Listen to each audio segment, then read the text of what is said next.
નમસ્કાર વિદ્યાર્થી મિત્રો, શ્રી વન વિદ્યાલય બાબારીથી હું કલ્પનાબેન પટેલ. મિત્રો, ધોરણ 12નું ગુજરાતી અને એમાં 16મો પાઠ છે સેલ્વી પંકજમ. તો આ પાઠની ચર્ચા મિત્રો આપણે અગાઉના વિડીયોમાં કરી ચૂક્યા છે. અગાઉના વિડીયોમાં આપણે લેખક ઈવા ડેવનો પરિચય જોઈ ગયા હતા. એમનો સાહિત્ય વિશેની આપણે વાત કરી હતી અને અગાઉના વિડીયોમાં આપણે જોયું હતું કે લેખક જ્યારે સેલ્વી પંકજમને મળવા માટે આવે છે ત્યારે એમની પ્રથમ મુલાકાતમાં જ એમની જે સાદગી, એમની જે બોલવાની જે છટા છે અને એના જે નિખાલસતા છે એનાથી લેખક પ્રભાવિત થાય છે. અને ત્યારબાદ લેખકને પંકજમ જે છે એ સંસ્થા જે એમની જે ગાંધીગ્રામમાં જે 4 મુખ્ય સંસ્થાઓ ચાલે છે એની મુલાકાત કરાવવા માટે લઈ જાય છે. તો ત્યાંથી આપણો પાઠ બાકી હતો. તો જુઓ, અમે સાથોસાથ ચાલવા માંડ્યું. મારું મન આનંદના આવેગોથી ભરાવા માંડ્યું. એણે બોલવાનું ચાલુ રાખ્યું. અહીંની 4 મુખ્ય સંસ્થાઓ જોવા જેવી છે: family planning institute, rural agriculture institute, music and dance college અને છેલ્લે હોમ ફોર ડિસ્ટ્રીબ્યુટ ચિલ્ડ્રન. બીજા અનાથાશ્રમ જેવું નહીં હો, ખૂબ સાયન્ટિફિક ને સાયકોલોજીક રાહ પર ઊભું કરેલું. આ તરફ પંકજમ જે છે એ અત્યારે લેખકને તેની 4 સંસ્થાઓ જે છે એની મુલાકાત કરાવે છે અને કહે છે કે એમાં ફેમિલી પ્લાનિંગ ઇન્સ્ટિટ્યૂટ એટલે કે પરિવાર નિયોજન સંસ્થા, રૂરલ એગ્રીકલ્ચર ઇન્સ્ટિટ્યૂટ એટલે ગ્રામીણ કૃષિ સંસ્થા, મ્યુઝિક એન્ડ ડાન્સ કોલેજ એટલે સંગીત અને નૃત્ય મહાવિદ્યાલય અને હોમ ફોર ડિસ્ટ્રીબ્યુટ ચિલ્ડ્રન એટલે અનાથ બાળકો માટેનું ઘર.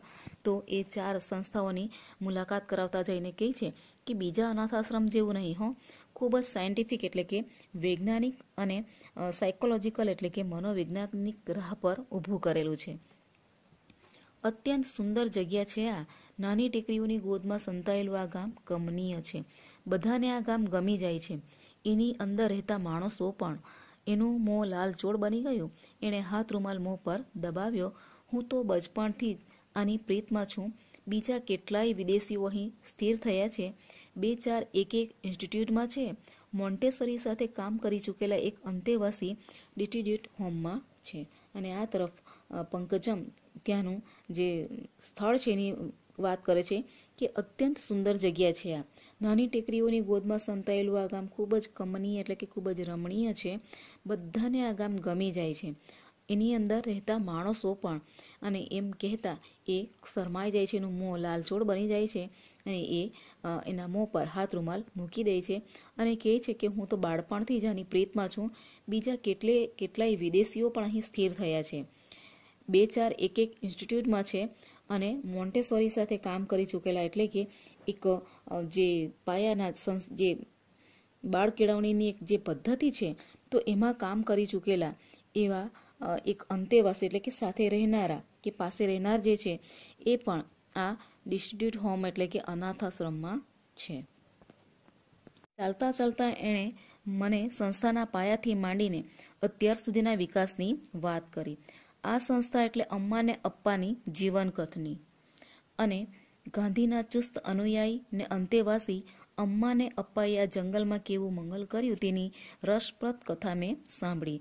ગાંધીજીના આદર્શોની કેટલી નજીક રહી ડૉક્ટર અમ્માને પૈસા પાત્ર અપ્પાએ આ સંસ્થાને ઊભી કરી તેણે ભારપૂર્વક બયાન કર્યું. ગામડાના ઉદ્ધારમાં એનો ફાળો કેવો અને કેટલો છે એનો અદ્ભુત ચિતાર આપ્યો.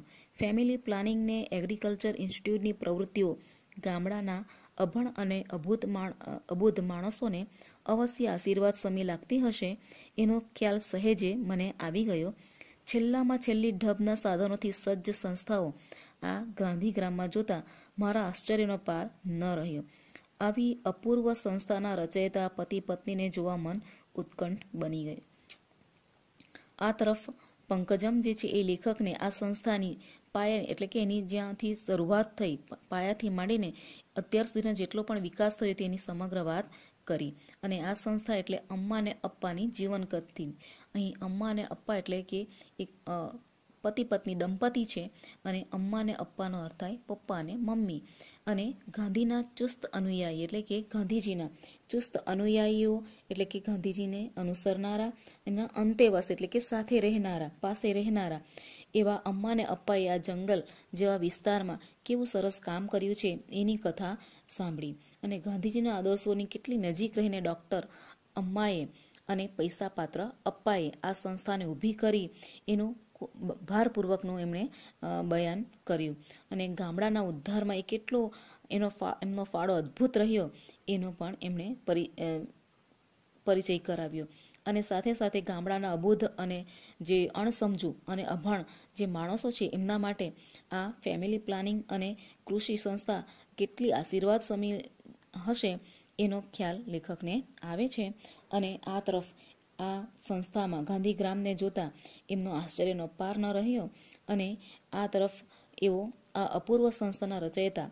એવા એ પતિ પત્ની એટલે કે અમ્મા અને અપ્પાને મળવા માટે એવો ઉત્કંઠ બની ગયું, એમનું મન એમને જોવા માટે તલસી રહ્યું. સંગીત અને નૃત્યના હોલમાં પ્રવેશતા જ હું અચકાઈને ઊભો રહી ગયો. દ્વાર આગળ જ પૂરા માનવ કદની રંગીન તસવીર દિવાલ પર લટકતી હતી. એક કિશોરી પંકજમ હતી. મેં સપ્રશ્ન એની સામે જોયું. હા, એક ભાઈએ વર્ષો પહેલાં બનાવી હતી. મેં ભરતનાટ્યમનો અભ્યાસ કર્યો છે.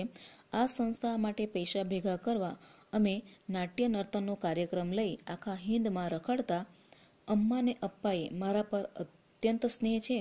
એક ચિત્રકાર ભાઈએ સહજ ચિતરેલું. અમે એક મોટા હોલમાં પ્રવેશ્યા. એક હૃદયગ્રમ દ્રશ્ય જોવા મળ્યું. આ તરફ લેખક એક સંગીત અને નૃત્યના હોલમાં પ્રવેશતા જ એવો અચકાય છે કે ત્યાં એક પૂરા માનવ કદરની તસવીર એટલે કે ફોટો દિવાલ પર લટકતો હતો અને એ કિશોરી પંકજમનો હતો. અને આ તરફ લેખક સપ્રશ્ન એમની સામે જુએ છે તો ત્યારે પંકજમ એમને કહે છે કે એક ભાઈએ વર્ષો પહેલાં આ તસવીર બનાવી હતી અને સાથે પંકજમ કહે છે કે મેં ભરતનાટ્યમનો અભ્યાસ કર્યો છે. આ સંસ્થાને ચલાવવા માટે પૈસા ભેગા કરવા માટે નાટ્ય નર્તનનો કાર્યક્રમમાં અમે સમગ્ર એટલે આખા હિંદમાં કરીએ છીએ અને અમ્માને અપ્પાને મારા પ્રત્યે અત્યંત સ્નેહ છે. એક ચિત્રકાર ભાઈએ આ સહજ રીતે આ ચિત્ર દોર્યું છે અને ત્યારબાદ તેઓ એક મોટા હોલમાં પ્રવેશે છે. ત્યાં હૃદયને સ્પર્શી જાય એવું એક દ્રશ્ય જોવા મળે છે. નાના નાના ભૂલકાઓ નૃત્યના જુદા જુદા પોઝમાં પોતાની પ્રેક્ટિસ કરી રહ્યા હતા. અમને જોઈને ત્યાંની આધેડબાઈએ તબલચી પાસે થાપ મરાવીને બધા બાળકો શિસ્તબદ્ધ પોતપોતાની મુકરર જગ્યાએ જઈ અમુક પોઝમાં સ્થિર થઈ ગયા.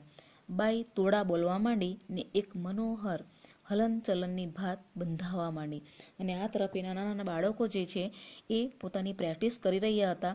પણ પંકજમ અને લેખકને જોઈને એ ત્યાં જે આધેડ એટલે પ્રૌઢ ઉંમરલાયક જે બાઈ હતી એણે તબલચી પાસે થાપ મરાવી એટલે કે જે તબલા વગાડતા હતા એમાં થાપ મરાવે છે એટલે કે એને રોકાવે છે અને બધા બાળકો શિસ્તબદ્ધ રીતે પોતાની મુકરર એટલે કે નક્કી ચોક્કસ જગ્યાએ અમુક પોઝમાં એટલે કે અમુક અદામાં એવો ઊભા રહી જાય છે અને બાઈ તોડા બોલવા માંડી. તોડા એટલે કે એક પ્રકારના રાગનું નામ છે, એક રાગ ગાવો.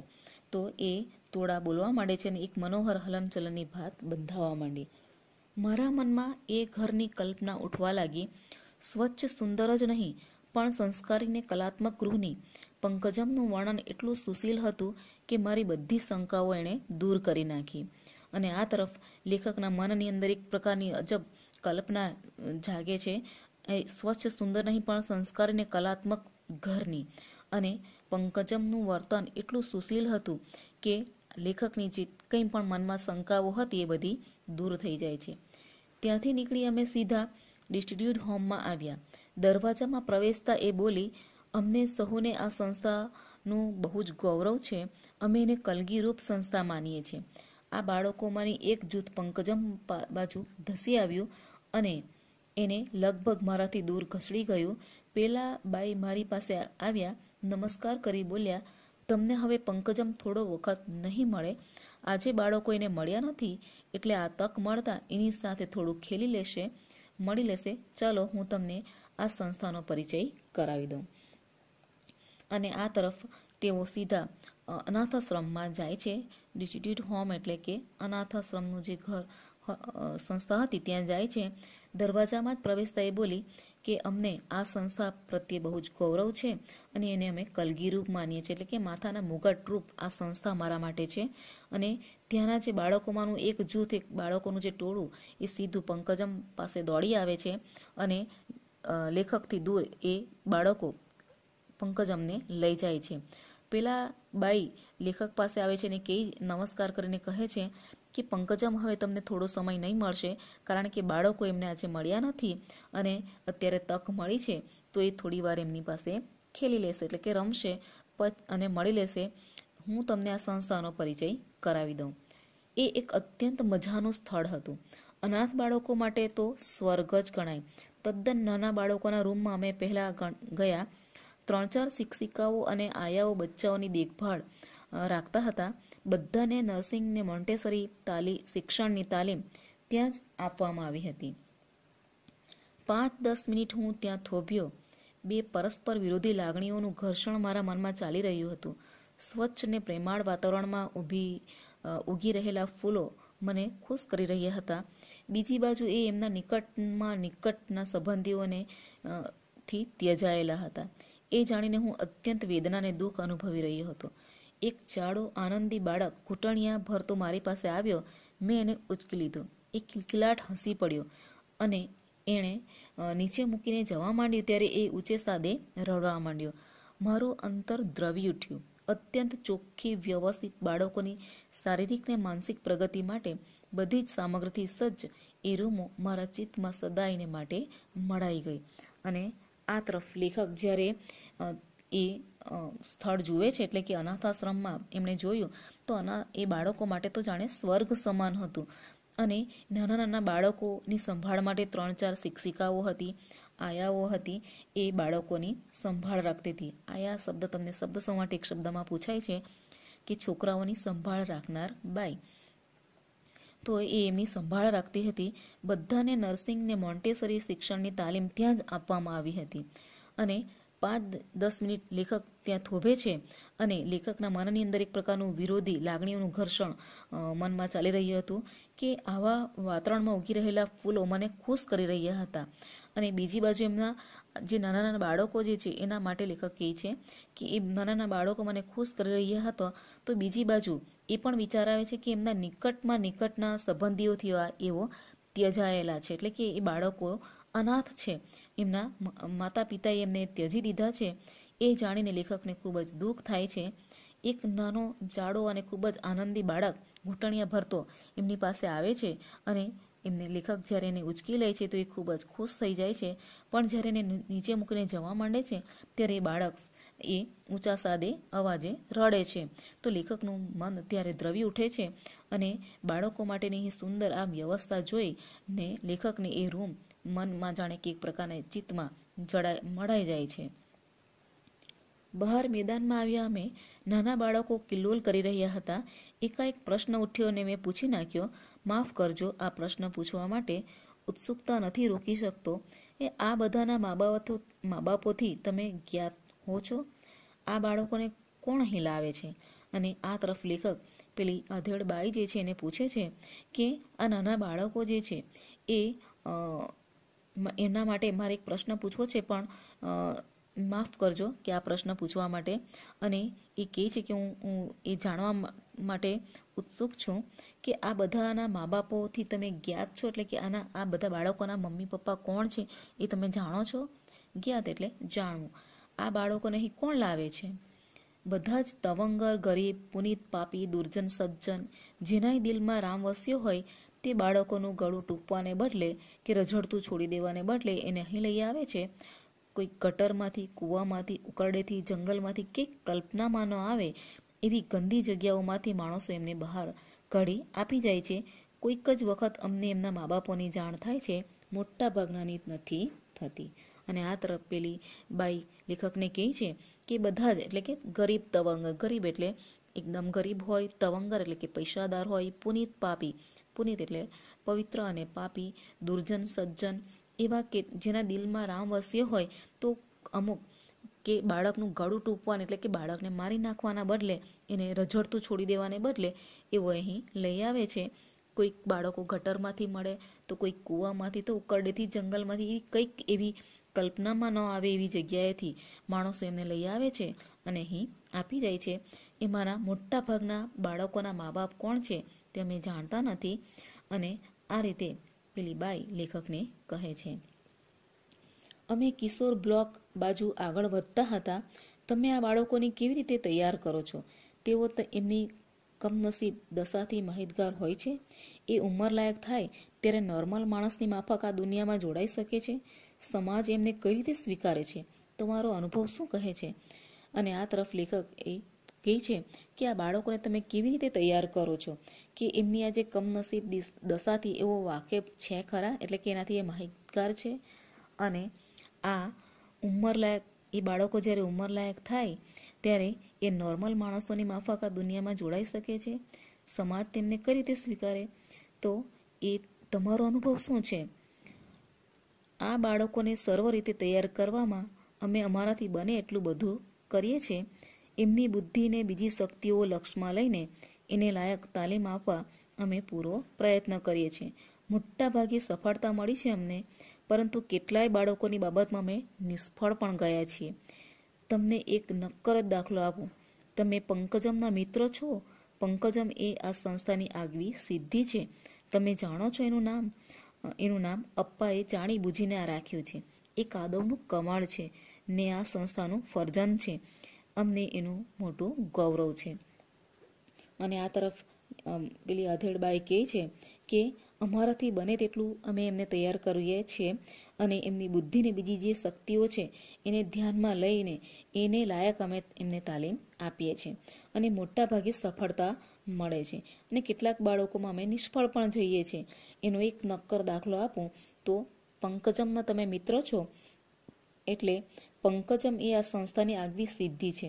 એટલે કે અહીં પંકજમની વાત કરે છે કે ખૂબ જ એ આ સંસ્થા માટે એક આગવી સિદ્ધિ સમાન છે. તમે જાણો છો કે અમ્માએ એનું નામ જાણી જોઈને પંકજમ રાખ્યું છે.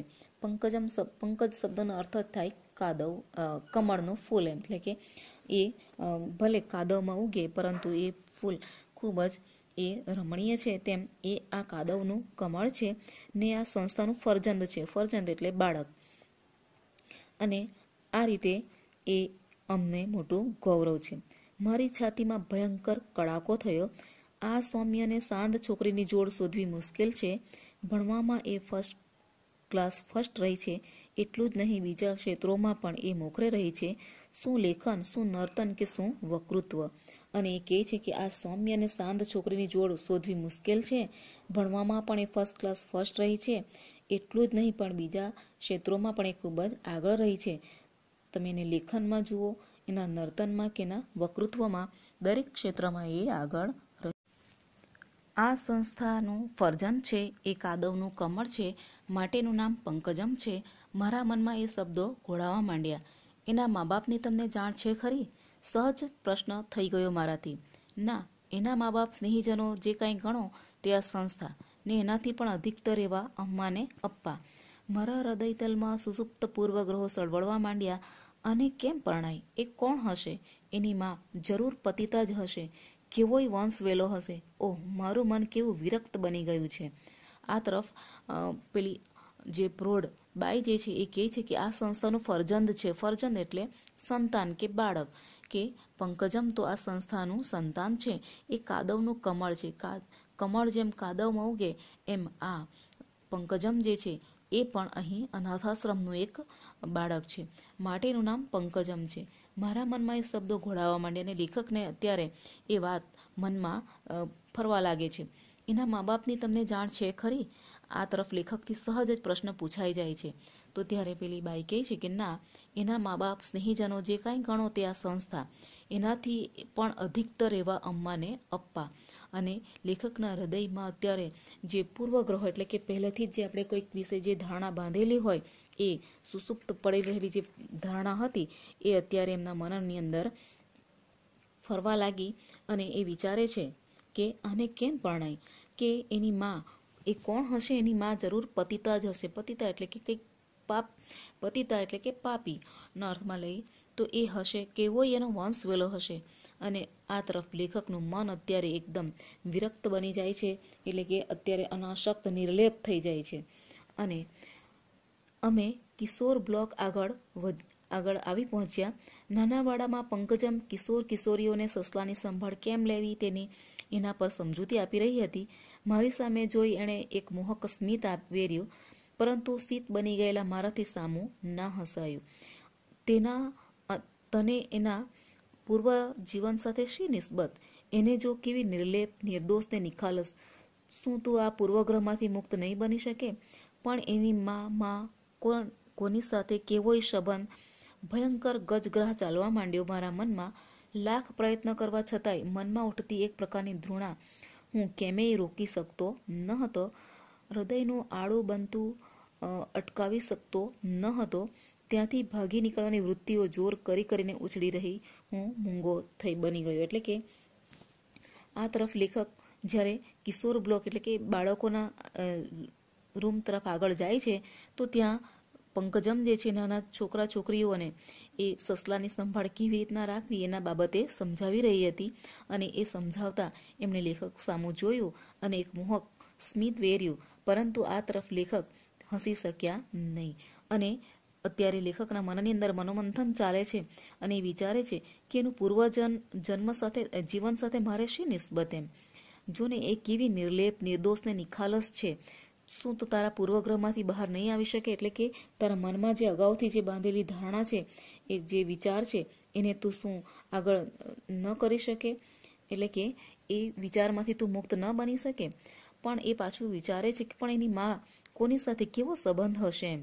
અને ભયંકર ગજગ્રાહ જાણે કે એક પ્રકારનો તર્ક વિતર્ક ગળમથલ એમના મનની અંદર ચાલે છે.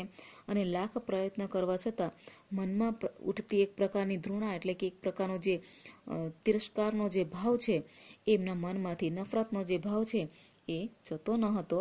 અને એ પોતે એમને રોકી શકતો નથી. એનું હૃદય ને નરમ વૃત્તિ જે હતી એને અટકાવી શકતા નથી, એટલે કે એ બનાવી શકતા નથી. અને ત્યાંથી ભાગી છૂટવાની વૃત્તિ જોર કરીને જાણે કે એમનામાં વધી રહી હતી. અને આ તરફ લેખક કશું બોલતા નથી. અમે બેઉ ગેસ્ટ હાઉસ તરફ જઈ રહ્યા હતા. શાંત સંધ્યા રાત્રિ બની રહી હતી. એકદમ શાંત બની ગયા તમે. અમસ્તો જ ડિસ્ટ્રિક્ટ હોમ જોયા પછી બધાની આવી સ્થિતિ થઈ જાય છે. મારા મને એનામાં દોષ શોધવાની પેરવી કરવા માંડી, પરંતુ આછા અંધકારમાં એના આકાર માત્ર આકર્ષક લાગ્યો. એના બોલમાં નરી સાલસતા અને પ્રેમાળપણું સંભળાયું. કંઈક ડાઘા શોધવાના મારા પ્રયત્નો નાકામયાબ બન્યા. સવારે જોઈ હતી, જાણી હતી, એથી વધુ આકર્ષક જણાતી હતી એ. અને આ તરફ લેખક જ્યારે ગેસ્ટ હાઉસ તરફ એવો આગળ વધે છે અને ત્યારે પંકજમ એમને કહે છે કે તમે તો એકદમ શાંત બની ગયા. ત્યારે લેખક કહે છે કે એમ જ એમ. અને ત્યારે પંકજમ કહે છે કે અનાથાશ્રમને જોયા પછી ઘણાની આવી સ્થિતિ થઈ જાય છે. અને આ તરફ લેખક અત્યારે પંકજમના કોઈક વાંક દોષ શોધવાની પ્રયત્ન કરે છે, એ પેરવી કરવા માંડી, પરંતુ આછા અંધકાર અને એમાં એ માત્ર એ આકર્ષક લાગે છે. એના બોલવામાં એક નરી સાલસતા હતી, એકદમ સરળ સ્વભાવ હતો અને એકદમ પ્રેમાળ ભર્યું એમનું આ વર્તન જોઈને લેખક એના જે કંઈક ડાઘા શોધવા એટલે કે એમની જે કંઈક ખામી શોધવામાં એવો નાકામયાબ બને છે. નાકામયાબ એટલે નિષ્ફળ બને છે. અને જ્યારે સવારે એમણે જે પંકજમને જોઈ હતી એનાથી પણ વધુ આકર્ષક એ દેખાતી હતી. એ ચૂપચાપ ચાલી રહી હતી. મને એવો સંદેહ હતો કે એના મનમાં કોઈ જબરી ભજંગળ ચાલી રહી છે. એકાએક એનો મધુર અવાજ રણકી રહ્યો, જુઓ, મારે તમને એક અગત્યની વાત કહેવાની છે. તમે કોઈ પણ નિર્ણય લો એ પહેલાં એ વાત તમને કહેવાની હું મારી ફરજ સમજું છું. હું સમજી ગયો કે કઈ વાત મને કહેવાની હતી. જીવનમાં કદી નહોતું ધડક્યું એમ હૃદય ધક ધક થઈ રહ્યું. મારા રોંગટા રોમાંચ અનુભવી રહ્યા. અને એ પંકજમ જે છે એ ચૂપચાપ આગળ વધે છે. અને આગળ લેખકના મનની અંદર એક પ્રકારનો સંદેહ, એક પ્રકારની શંકા હતી કે અત્યારે એના મનની અંદર કોઈક જબરી ગળમથલ ચાલે છે, એને કંઈક કહેવું હતું. અને એનો એકાએક એનો મધુર અવાજ રણકી રહ્યો અને પંકજમે કહ્યું કે મારે તમને એક અગત્યની વાત કહેવાની છે. તમે કોઈ પણ નિર્ણય લો એ પહેલાં તમારી વાત જાણવી જરૂરી છે. એ હું મારી ફરજ માનું છું એમ.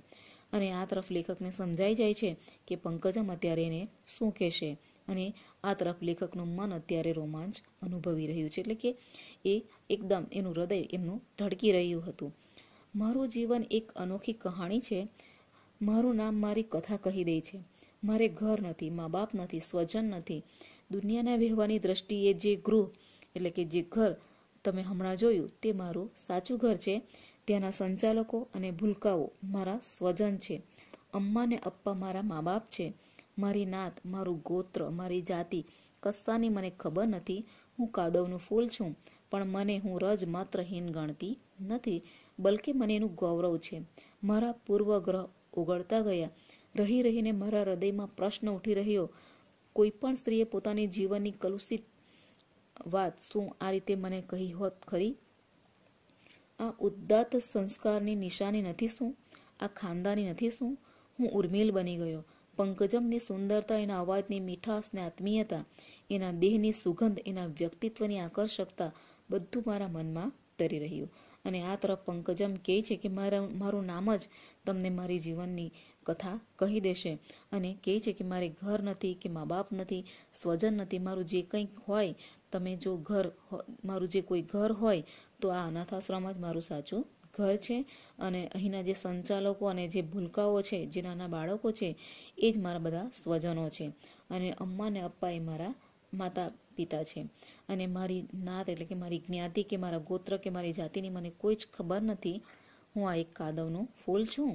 અને પણ હું પોતાની જાતને રજ માત્ર એટલે કે થોડું પણ એક રજ એટલે કે લેશ માત્ર પણ હીન ગણતી નથી. એટલે કે હું નીચું માનતી નથી.